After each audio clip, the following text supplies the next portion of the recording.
Hello.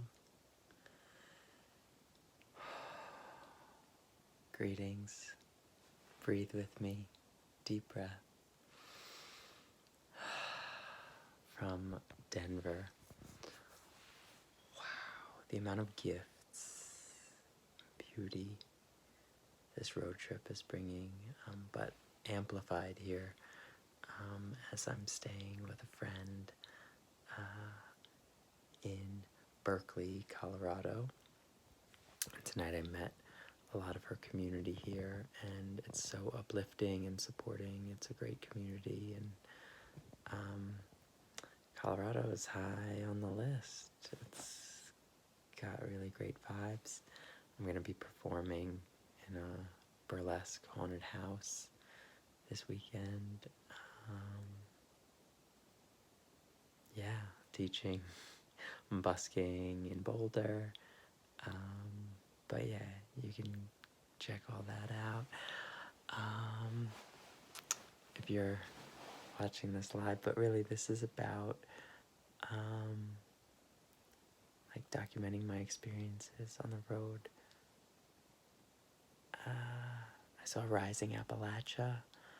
My soul is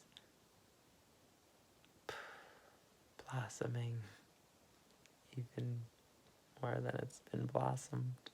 It's like sprouting and expanding and connecting and weaving and intertwining with other humans on a deeper, like, we're like also growing roots together, growing higher together.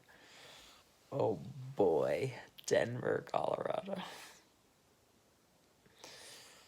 I'm gonna film episode 2 of Vin TV Cribs, and I'm gonna show you this amazing house I'm staying in. I mean, just look at this bed. I'm in bed. Yeah, okay, I love you. The movement's growing. There's people calling me a rebel yogi or a revolutionary yogi, because, as you know, if you follow along, I'm bringing it to the street. I'm bringing it to the people who might not go to a yoga studio, who might not subscribe to yoga. Try it. Check out my 5-minute classes here on YouTube. Check out my Vin TV Cribs and Stretch Game. It's a great music video to dance to stretch dance to. Stretch dance, that's the new thing, the stretch dance. Choreography coming, flash mob coming. Poke me if you want the flash mob. Poke me, please. Okay, I love you. Bye.